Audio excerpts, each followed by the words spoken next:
Hey guys, Sandy here. Welcome back to the channel. Today is March 9th, I think. All day long I thought it was the 8th, but I think it's the 9th. And today for 30 Days of Sketches, we are using a sketch from Jessica Hill. And this is the sketch right here. It is a 4-photo sketch, 1 larger photo and 3 smaller, but I am going to use 2 4x6 photos. So let's see what I can do.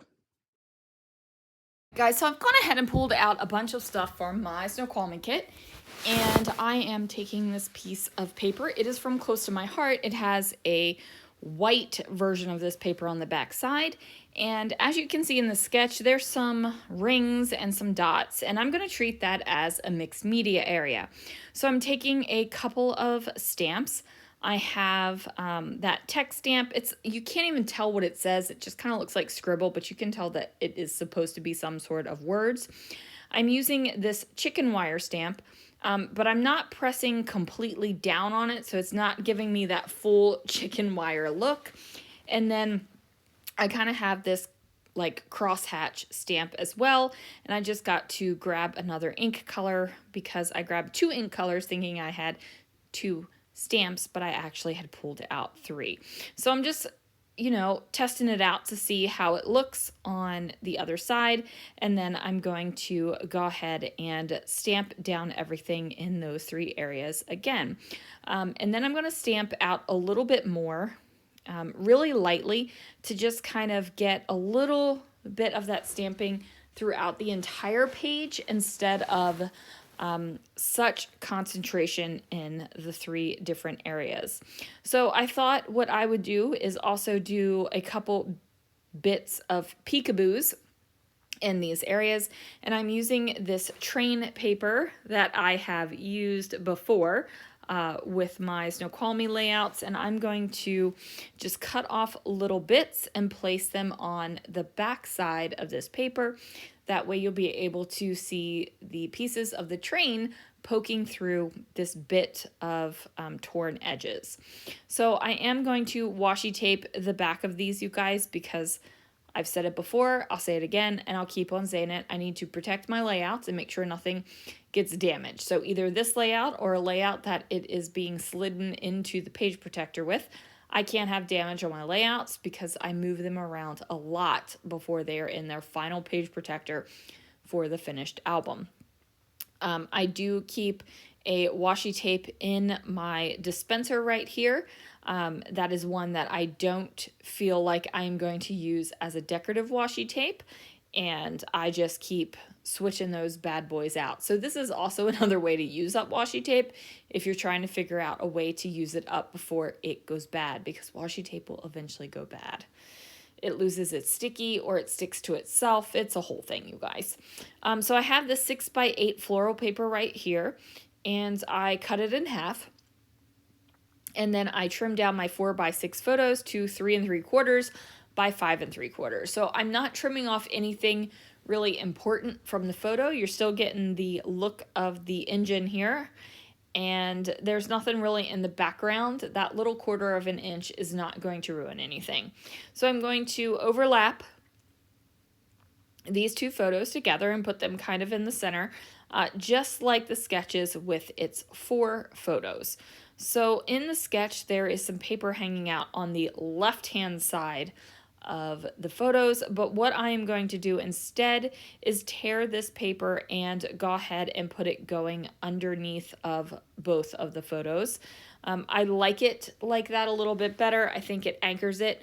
And since I have these torn edges on the page, it just feels like it is a better fit. I am going to figure out how to get in this flare, and then I'm going to use some more circular elements. So I'm going to pull out this Amy Tangerine word. It says about, and then I'm going to put the word train down here with these Jelly Bean Soup letter stickers. Now half of the letter sticker is color and half of the letter sticker is white. I am actually going to go ahead and outline the letter sticker, and then of course I get a stray pen mark. Don't you just hate that? Like, I don't know if there has ever been a time where I have outlined a letter where I don't get a stray pin mark. So anyway, I just recognize the fact I've got that pin mark, and I am going to capitalize on that and make sure that I get pin marks on all of the letters here. So I'm going to do like a sketchy sketchy shadow almost on the letter on the left hand side of it, and that's going to make it pop off the page a little bit more, like that word train is not going to get lost anymore on the page. And then additionally, it's going to give it a little bit of a distressed look, since there is a lot of distressed look things going on here.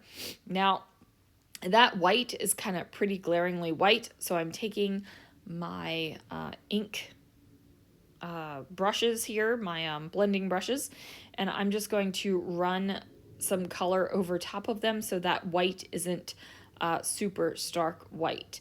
Now, I do that everywhere except for where I have those peekaboo train pages, because those torn edges are quite white. And I'm not going to color that portion of white. I'm going to leave that there. I just really like that, right? Like, I didn't want the super white word or the super white letters, but I felt like those torn edges were totally great. I'm going to use those Kaisercraft letters to spell out a big ol'. So it says about a big old train. And then I'm just going to overlap the sticker and this flare right here to create a little moment of embellishment, I guess. There's a little bit of decoration right there. At first, I was going to pull off this label here and put it up here in the left-hand corner. But ultimately, I felt like that label was way too white for this layout. And I didn't want to ink it up. So I'm just going to put it back on its thing. Instead, I grabbed this sticker. I think it says something about taking the scenic route.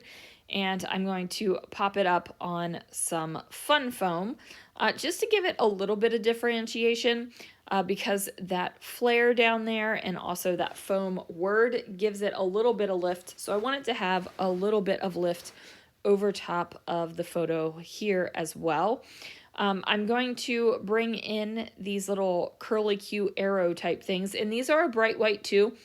And this was not bothering me as a bright white either. It's funny how some of the elements on this page give me a shudder, like, oh, no, you can't do that. But then other things that are the same exact bright white color, I'm like, yeah, I'm cool with that, right? There's no real rhyme or reason to that. I'm kind of breaking the rules by mixing cream and white, although there's a lot more cream and white mixing now than there used to be in scrapbooking. But it's just a matter of what feels good to you. So I have these kind of little acrylic confetti pieces that I'm going to put around the arrows as well. And I get those down. I am going to use 3 in 3 different sizes and kind of just decorate them around the arrow. So that is a scrapbooking rule I guess I'm following. You know, things in 3s are great. And I feel like the sketch creates a visual triangle as well. So there's another scrapbooking rule we're following today. You guys are following all the rules today. How exciting is that?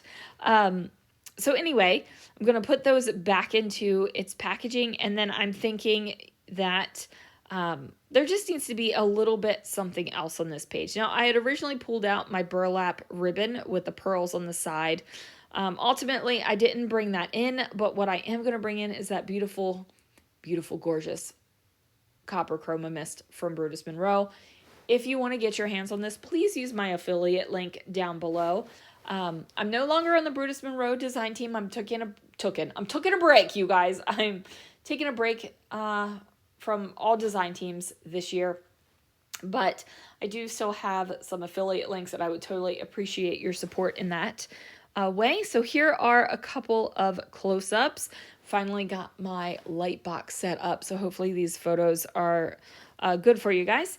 Anyway, that is going to do it for this video. Thank you so much for watching, guys, and I will see you guys again real soon for another video.